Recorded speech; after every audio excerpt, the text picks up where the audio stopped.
So I would like to introduce our first set of panelists from the city of Pomona. Go Pomona! Yesenia Miranda-Meza is here. The president and co-founder of Pomona United for Stable Housing, that is PUSH, a co-founder of the Current Place Tenants Union and the chair of City of Pomona Planning Commission. Benjamin Wood is an organizer with the Pomona Economic Opportunity Center and a co-founder of Pomona United for Stable Housing. Then there's John Nolte, a lawyer representing students with disabilities, is on the City Council of Pomona and co-founder of Pomona United for Stable Housing. And Debra Mendez is the Housing Justice Coordinator for the Pomona Economic Opportunity Center, the social media manager for Swing Back Claremont, and Vice President of Outreach and Recruitment for Indivisible at Inland Valley. Hello to all of our panelists today. In Pomona recently achieved a huge victory at the City Council, temporarily lowering rent increases, y'all ready for this? Yeah. From 10% to 4%. Congratulations, Pomona. So, could anyone explain the housing situation in Pomona and what compelled you to launch a campaign around rent control? Hi everyone. So first I would like to have a land acknowledgement that we are currently in San Gabrielino and Tanga land, and we are on stolen land, so it's time for us to get that back first and foremost. And so if you can repeat the question. Oh, okay, I can. What prompted the campaign for rent control? Well, we saw the gentrification going on in Inglewood and in Koreatown and in Los Angeles. So, we saw 5 years ago, I'm a tenant, I'm a single parent, so we saw the rent hikes. There was no protection against the amount of rent that could be increased, like none. There was nothing out there. So people were getting increases, of 100%. In Inglewood, we saw in the some rent cases like 200% in Inglewood. Yeah. When the stadium was coming up, and this was like 5 years ago. So, being a single parent, we didn't get that much of an increase, but it was a hit to our pockets as well. Ours was between $250 and $300 depending on how much you pay rent. But, we mobilized, myself and another comrade that unfortunately is not here, Jose Diaz.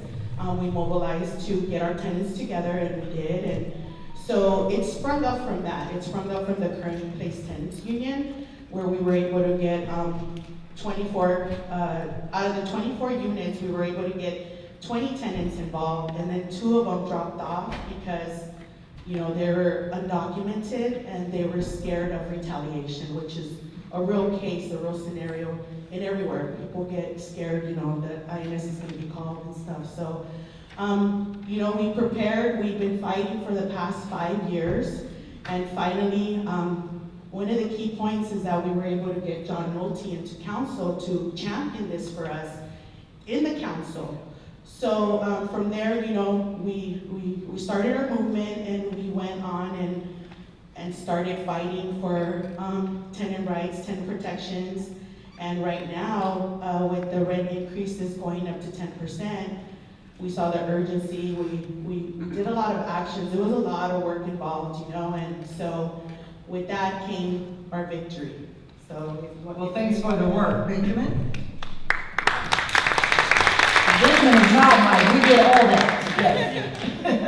I think it's just the material conditions. We have high rents, we have very poor housing conditions, people that can't afford and to stay. And I come out of the day labor movement. I'm part of the staff of the Pomona Economic Opportunity Center, and our workers are day-to-day workers that are in a precarious situation. But yet we've spent years developing the leadership skills of immigrant workers in our community that have been able to take part in the decisions that affect their lives. Now, we build up this base of educated, militant, immigrant workers, and then they're getting pushed out to Moreno Valley, up to Victorville, out to Las Vegas and beyond, and we lose them. We just lose them. So we were really looking at our community as a whole, decomposing, our power as working class people of color in our community, really just kind of disappearing if we didn't take action. So I think that was a big, big driver. Yeah. John?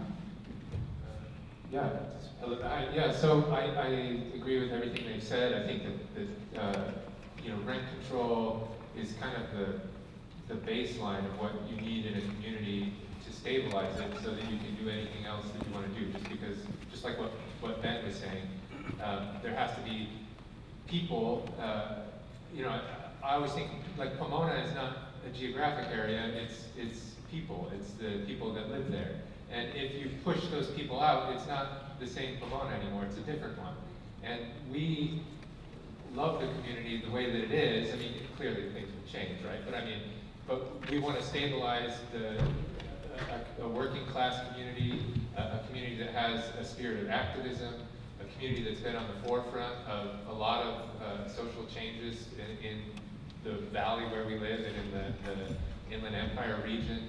And in order to do that, the very minimum that we have to have is some kind of housing affordability. So rent control really for us is just the beginning and the baseline of a whole lot of other plans that we have in Pomona. I love that it's just the beginning. Ms. Debra? And I know everything that my comrades have said is 100% true.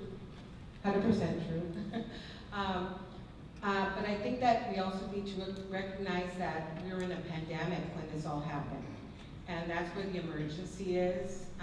And there was some funding. We're part of, I'm a staff with PEOC as well. And there was some staff for us to participate in a program, county program called Stay Housed LA.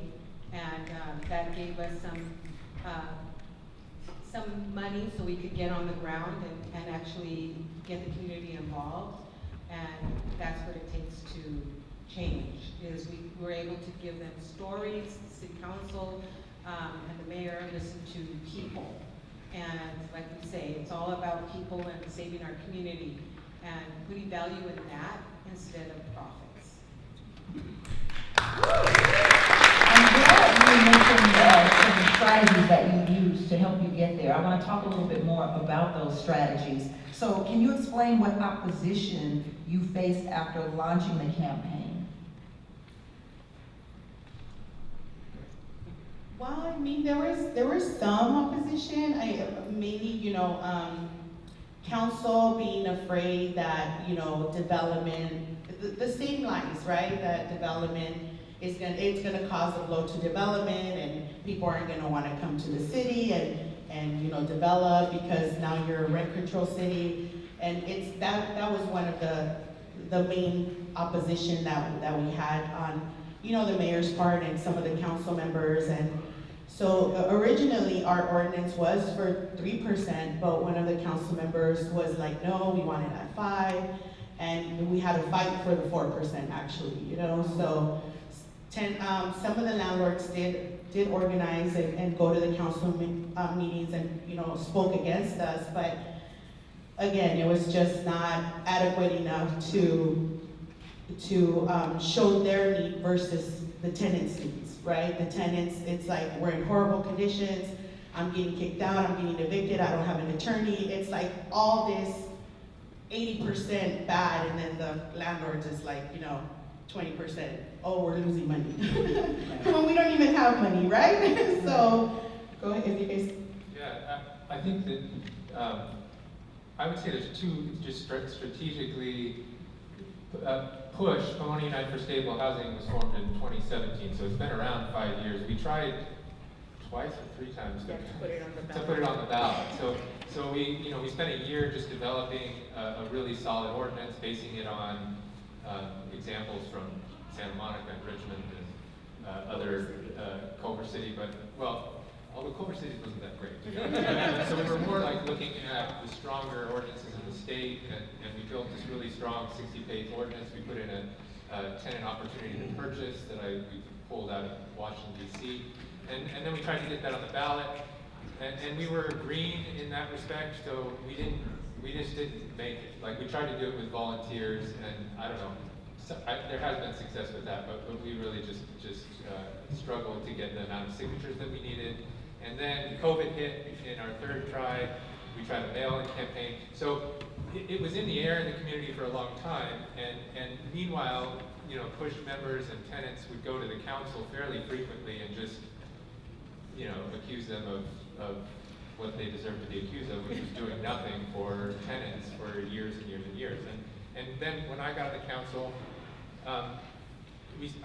strategically, I'll just talk about what I faced, which was essentially a pretty good council in terms of, I don't know if you would call it progressive, but I mean, they're forward-thinking people compared to a council I was on before.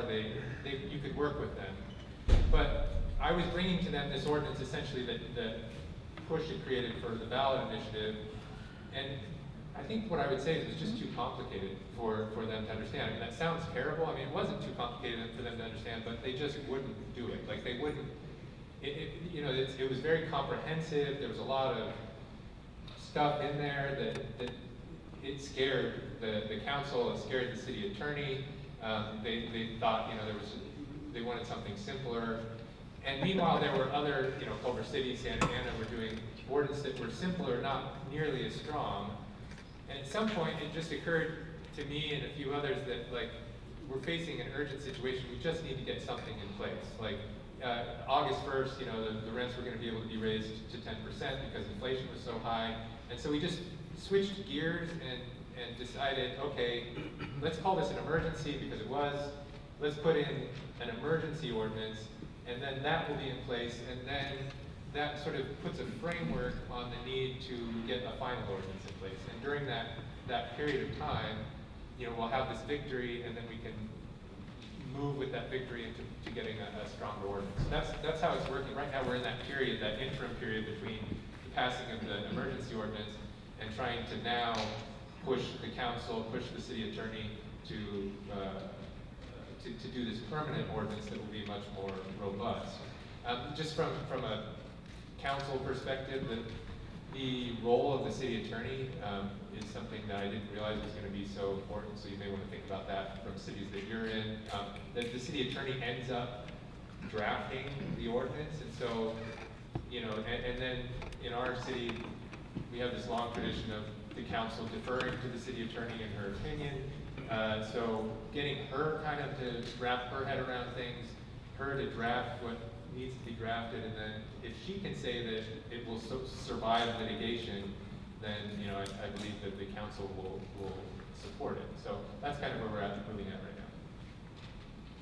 So, well, that was my next question. Where do things stand? But I guess we know now. But Debra, where do things stand?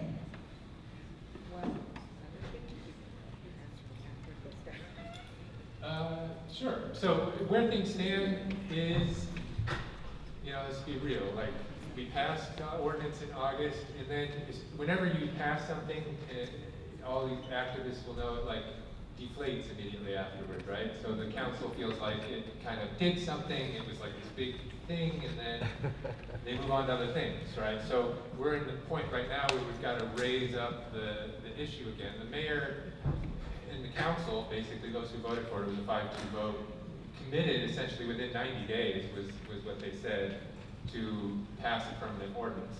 I actually thought that was frankly sort of crazy in terms of the time, but we need to hold them accountable to that. So we're working on trying to push the council to create a process that involves the community, that involves push, so that we can speak to them about what needs to be in the ordinance. From my end, on the city council end, I'm actually trying to work a lot through the city attorney. She brought me some stuff from Santa Ana, like saying, look, Santa Ana is trying to improve their ordinance, and it includes rent board.